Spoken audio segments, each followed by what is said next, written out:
Interpreter for today. For this, it's about a 15-minute program. We're mainly going to be talking about why soldiers wore the equipment that they did, why this made sense for them, and then towards the end of it, I'll be showing you how they would have been able to work and operate this gun and fire a few shots for you. Sound good? Yeah. All right, because I'm not changing a single thing I just told you. All right. So we're actually going to work from our bottom all the way to the top. For one, you can notice these nice shoes that I have here. These are known as brogans. Great thing about these shoes, they're made out of leather with some wood, and there is no left and right shoe. Oh. As in when they're given to you, they're given to you straightforward. As in one becomes a left shoe, the more you wear it on the left foot. One becomes a right shoe, the more you wear it on the right foot. One other thing is that, for one, these shoes have to be able to last a long time as well. The average marching speed for an army back then was about 20 miles a day. So these shoes got to be able to go to a lot of different kinds of terrain, like the hills over in Pennsylvania, the Appalachian Mountains, even the sand and clay and dirt down here in the southeast. So you kind of hear a sound coming from the bottom of my feet. That's because every single one of these shoes Oh, wow. Oh. have a bit of a horseshoe at the bottom of the heel, just to make the shoe last a bit longer as well. So these shoes got to be able to go through a lot. For one, for a lot of people signing up for the war, this might be the first actual good pair of shoes they would have ever gotten in their lives. Some guys, even after war, went to great lengths to try to keep their shoes even after the war as well. But as we start to go on up, raise your hand if somebody here did not bring a pair of socks with them. What? Socks? No one has socks? Everybody's got socks? All right, you didn't bring a pair of socks? Underwear. If this was the day you signed up for the Army, we are not going to provide any socks for you. You want socks, send a letter to your family or pilfer it out someone else dead or alive. Really don't care. Point is, get your own socks. What we are going to provide you is 2 cotton shirts and 2 pairs of underwear drawers to last you the whole year, and 1 pair of wool trousers and a wool jacket. Now, of all the materials on this planet, why in God's name did they choose wool? What's your best guesses? It was available. Cheap. Party. You said cheap and available. All right. The sheep lobby. For one, does this seem like a great place to raise sheep? No. So would that make it cheap? No. No. It is a water repellent, but that's not the main reason. Durability. It is durable. I will hope any piece of cloth I put on my body is durable. Warm, wet, or dry. Well, I'm in Southeast Georgia. Warm is not a concern for me. Who's ever heard of a sheep on fire? Case in point. Wool doesn't burn, it smolders. This is the safest material I can have around these black powder weapons with all these sparks and flames flying around me. Wow. I don't turn into a giant fireball in the middle of all my friends. Doesn't do great for morale.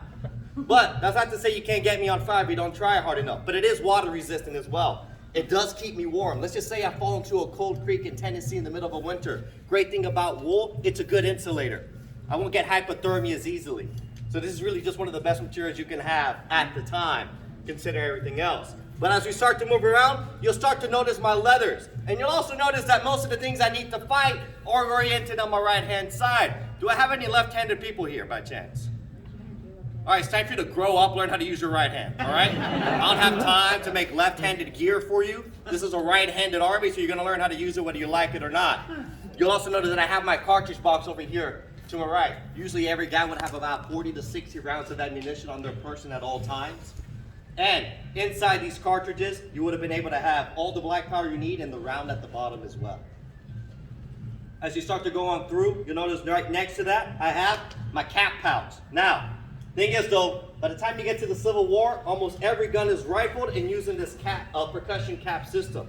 And this cap, should fit between my finger and my thumb. It's really tiny. If you put it to its side, it looks like a little top hat. But inside it has fulminated mercury. Anybody remember having a cap gun when they were a kid? Yeah. Sure. Same exact technology. It's enough to actually put enough sparks inside the black powder and ignite it as well. We used to have an old flintlock system. Except there's a few issues with it. For one, what if the flint gets dull? What if it falls out of its grip? What if it makes the steel that's supposed to strike too smooth for it to catch any grit to make enough sparks? One problem down here is that if you keep firing black powder in this area because of the humidity, it kind of gets mucky and sludge-like as well, which is why they would have had a lot of wires and pricks to prick a hole inside the gun to make sure it could fire. There's a lot of things that can go wrong, but with that, for one, the old flintlock system had about a 20% misfire rate. With this percussion cap system, brings it down to less than 6%. So now the guns are a lot more reliable by the time you get to the Civil War. You'll also notice to my left, I'll have a few more other pieces of gear. For one, I have this nice and sleek bayonet. Great thing about these bayonets is that they're designed to actually hook over your gun, lock into place. And the way these are go in is in, then twist. Thing is though, by the time you get to the Civil War, these aren't going to be the best thing to use in battle. Mainly because the guns got way too good. But this did see action everywhere else. Around a campfire, cooking bacon on it, but if I was caught by my commanding officer, I'd probably get in trouble by using my tool of war as a cooking utensil, or as a candle holder. Yep. They didn't see a lot of action during the war. Can opener. You'll also notice that I have things like my haversack over here to my side. The thing with a haversack, everybody would have had a few basic utensils. Tin cup, tin plate, things that you can use to eat, but it's also as heavy as you make it. Maybe I have letters from my family at home. Maybe I have my favorite book that I carry with me. Maybe my diary that I write into to kind of keep a check of everything I've experienced on through. Or maybe I'm just one of those weird people that like to grab a souvenir from every battlefield or town they visited while on the march. It's only as heavy as I make it. Also, wearing this full wool uniform, I'm also going to get thirsty. I will always have a canteen with me to carry all the water. Who knows, the next time I see a creek or a river, I'm going to fill this up every chance I can get. Especially wearing this wool outfit, I'm going to get pretty hot. Normally, I would have a knapsack. Thing is, though, a lot of soldiers would just dump their knapsacks to the side, take their wool blankets, roll it out, put all the extra belongings that they would have had in the blanket, roll it up, make something known as a mule's collar, which I actually have an example of right over here. Instead of having to carry a heavy wooden knapsack, I can just use this, have all the belongings I need, and be able to march a lot more comfortably down in the field as well. But now we're going to get to my last part, and that's going to be my head here. Now, you kind of saw me dump this nice straw hat. Maybe if I'm in the garrison inside of a city, not doing a lot of hard work, that might be a nice hat to have. But for most part, most soldiers are going to be assigned a hat like this, something known as a kepi. And when you look at this hat, does it look like it serves any practical purpose? No. Does it look like it protects me from the sun at all? So what's the dumbest reason you can think of for why they designed the hats to look like this? Style. Bingo. It's a fashion statement. Doesn't it make my uniform look cooler? It's because the French made them. That's right. Actually, the French hats have a little bit of stiffness. We looked at them like, wow, those uniforms are really impressive, make the soldiers look great. We want our soldiers to look great too. So that's why we designed that kepi the way it is. This is mainly a fashion statement. If you don't believe we still do that today, tell me, what's the purpose of a beret? Exactly. But it looks cool, right? It makes it look a lot more intimidating as well. So just a few little things like that. But now we all came here for this. What I have here is a reproduction of an 1853 Enfield rifled musket. Actually, this gun would have been used during the Crimean War to help stop the Russian Empire from expanding any further as well. Thing is, though, one issue that the British ran into is that they made way too many of these guns. So because of that, they kind of have like this giant stockpile of them. But luckily for them, the Americans decided to shoot each other on the other side of the Atlantic. So they decided to sell this gun to both sides of the war. One thing I'll give the British that they know when to make a dollar when it suits them. But with this, by the time you get to the Civil War, almost every gun is rifled. The reason why this is a big change is that during the Revolutionary War, and even during the War of 1812, most guns are still smoothbore. The average range for a smoothbore gun will be between 50 to 80 yards. Just to kind of get that into perspective, pretend this wall is the British, where those cobblestones are, even to that black brick wall over there. That's how far away the Americans would have to be during the Revolutionary War to fire off their guns. But one problem most people had is that, for one, rifles did exist back then, but it takes more than a minute to load one single shot. So the problem was, how can we make a rifle be able to shoot as fast as a smoothbore musket? Well, one French guy by the name of Francis May decided, well, why not just change the diameter of the round, make it to where it's smooth fitting in, tight fitting out. And the way they do that, kind of change it to the shape of kind of a modern day bullet today. A little bit more familiar to our eyes. At the bottom, it has kind of like this little concave shape. That's a huge change. Mainly, that would sit on top of the black powder as it ignites, because lead is such a soft metal that'll expand, digging into the grooves, engaging the rifling, making a tight fit on the way out. just by those little simple changes in technology, instead of 50 to 80 yards, I can now shoot a target up to 900 yards away with this gun. But we're not all sharpshooters. Who here knows the difference between 500 and 800 yards just by looking at it? It's either a skill you learn or one that you foster over time or you're born with it. But most guys are usually going to be shooting at a range of 400 yards, so you can understand why putting on a bayonet on your gun and your commanding officer telling you to charge might have been not a great idea for you as a soldier. They had two different names for this. If you're a commanding officer, they usually called this the weapon of intimidation, of having 1,000 of these up glittering in the sun. But if you're a regular soldier, they had a different name for this, the weapon of desperation. You can clearly see why the Civil War would have been a lot more dangerous to people using these same strategies as before. The technology had fast surpassed it. You can see how now the guns are much more reliable and a lot more accurate as well, just by simple changes in technology. But we also need to be able to learn how to load and fire one of these guns. So for one, I'm going to be using Hardy's Manual of Drill. And for one, this will be about 9 steps. Now a good soldier should be able to load 3 shots in 1 minute with these guns. Some guys can do 4 shots a minute, so that's 15 seconds of reload. And that's just time and practice that comes with that. So for one, every soldier marching in would have been at shoulder arms just like this. First command after that would have been to load it 9 times, load. Grabbing the gun with your left hand, bring it over to the left side of your foot. Next is going to be the handle cartridge. Dig inside, slap your cartridge box and grab a round on out. Now with the gun on one hand and the cartridge in the other, how am I going to open this? Mouth. Everybody smile for me. Show me them chompers. Good. You must have 2 to 3 teeth. They must be parallel in your mouth, and they must be actual in the military at minimum. By the way, who here is brave enough to pull out their teeth so you don't have to fight in the war?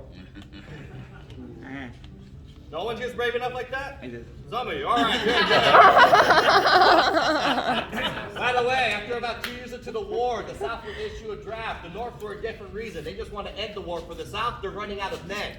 Well, a lot of these men going into the draft, they don't want to fight in the war at all. So some of them, what they would do is that they would go out to the barber shop, get their teeth pulled, so they wouldn't have to fight in the war.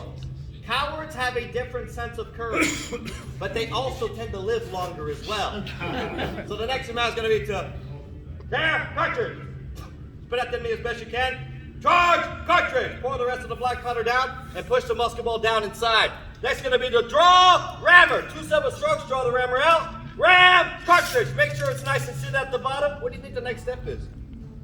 Draw. Yeah, why is this step important? Fire it again.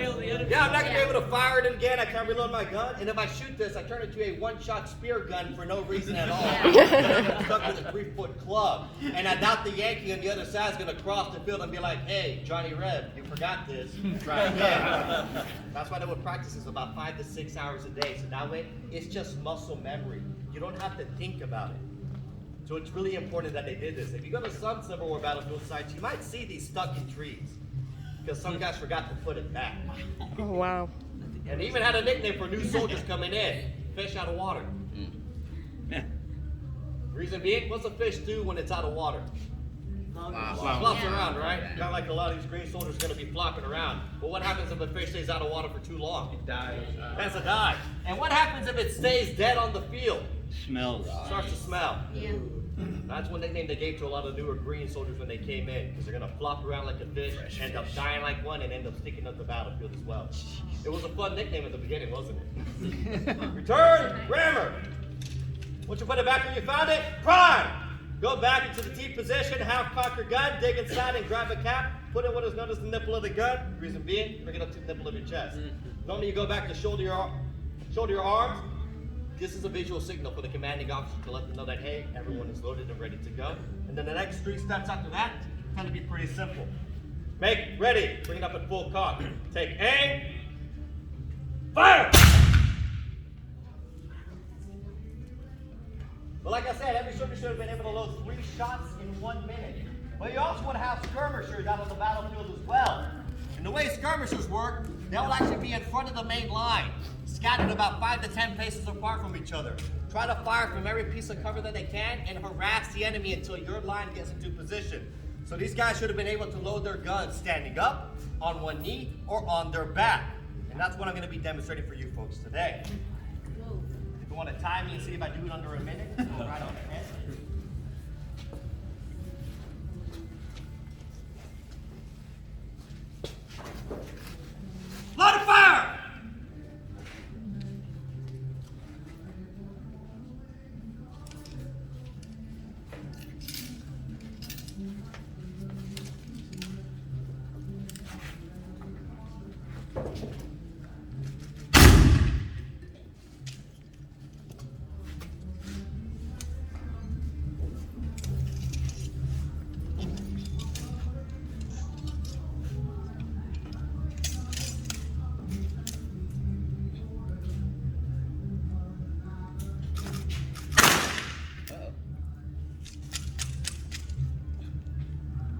kind of see there what would happen if it just pops off.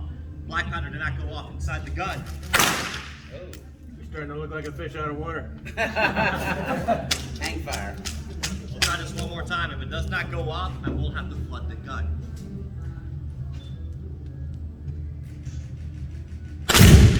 There you go.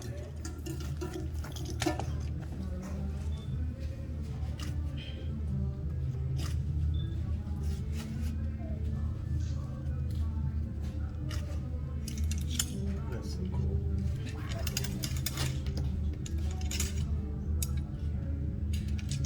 Waiting shot at.